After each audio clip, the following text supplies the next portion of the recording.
On the wrist, the Apple Watch Ultra certainly feels larger than most other timepieces. The 49mm model has a huge 2-inch screen, although it won't feel like that large if you are someone that's a fan of larger running watch like Garmin Fenix series. If you are coming from the smaller Apple Watch, we are pretty sure you will feel the difference, but equally that helps makes it feel a lot easier to swallow that high price point too. On the rear of the Apple Watch Ultra is a similar looking heart rate monitor, allowing you to track your pulse on the go while running, cycling, swimming or more. Apple has created a whole suite of new brands to buy with the Watch Ultra, all with being more active in mind. The trail loop is lightweight and easy to attach to the wrist. The Alpine loop features a titanium hook that we found incredibly hard to get to the right size without needing a hard hand, and the Ocean Band, which is an incredibly strong strap that will hold onto your wrist even in high-intensity water sports. Three microphone points are designed to beamform to your voice, meaning you can be heard in more hostile conditions, and the speakers have also been upgraded so you will be able to hold a conversation when stuck up a windy mountain. It will also act as a very loud siren, and we can't tell you how tempted we were to press it in the crowded press room. But we didn't. We really expected the Watch Ultra to be a large, chunky and ugly design, and while it's heavy on the wrist, it's not as bad as it could have been. The larger digital crown with enhanced grooves, the more pressable buttons and bigger and more dynamic screen are all pleasant to use and are definitely something we can see being easier to press with wet or glove covered fingers. The Apple Watch Series 8 looks identical to the Apple Watch Series 7, sporting the curvier chassis and thinner display bezels that debuted last year. This screen is optimized for the new watchOS 9 faces, though there are no additional faces for Apple Watch Series 8. On the side of the Apple Watch Series 8, you will find the familiar digital crown and side button. Only the Apple Watch Ultra gets the additional action button. Again, I don't think you'd be able to tell the new flagship Apple Watch from the one before it. That is, unless you pay close attention to the colors. The Apple Watch Series 8 colors include midnight, silver, starlight, and product red. Blue and green watches are no longer, though I don't feel one way or the other about the departures.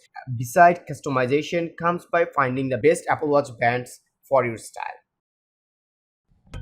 The SE2 will have the same processor and motion sensors as Series 8, so Apple says the SE2 will be 20% faster than the original and will support crash detection. In addition, it will offer high and low heart rate notifications and fall detection, two features that were present in the original Apple Watch SE. However, the SE2 won't have all the Apple Watch 8's tools, like the Apple Watch blood oxygen application. The SE2 also uses second generation optical heart rate sensors, whereas the Apple Watch 8 and Watch Ultra have third generation sensors. The first Apple Watch SE also had an always-on altimeter, compass and fall detection, so we expect that SE2 would too. However, there is no always-on display as can be found in Apple's higher-end smartwatches. The first thing you might think when picking up the Apple Watch Ultra is that it's a bit big compared to the smooth lines of a Watch 8. We expected it to be an ugly device, but the way the metal molds around the outside of the device, even the big bulge on the right hand side, isn't that unsightly. The bulge on the right is something that's going to mean you will really need to want this watch, given you are already spending $400 more on it compared to the new Watch 8. On the left hand side of the wrist-based device is a new button though, and this is where one of the novel additions resides. Apple has added a programmable button called the Action button that will allow you to set which apps will open when pressed, making it super simple to just get the workouts app open and start running or cycling, open a stopwatch or torch or get diving. Sadly, there is not a huge amount of functions you can currently ascribe to this button, but it's easily pressable and can also be used to stop and start runs. Pressing all of these buttons, the digital crown and power button on the right, just as you might find on a normal Apple Watch, and the new button is a very smooth and tactile experience, allowing you to quickly start and stop activities on the go without needing to fiddle about the double pressing anything as you do on the normal Apple Watch just to confirm you have finished a run. The battery life on the Watch Ultra finally, after 8 years of new devices, crashes past the 18-hour mark according to Apple, as we have always found it to actually last a bit longer than that and should last 36 hours before needing a charge. That extra capacity partly comes from the new A chip inside, but mostly it comes from the extra thickness of the device that definitely looks and feels chunkier on the wrist.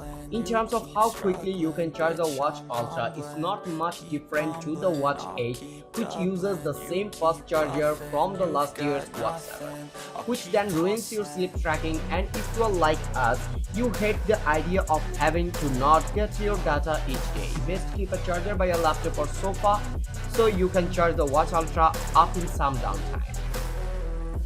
Sure, you will be able to wear these for a night or two in bed, especially if the new 60-hour mode that's coming later in the year, which will take your readings from GPS and heart rate etc.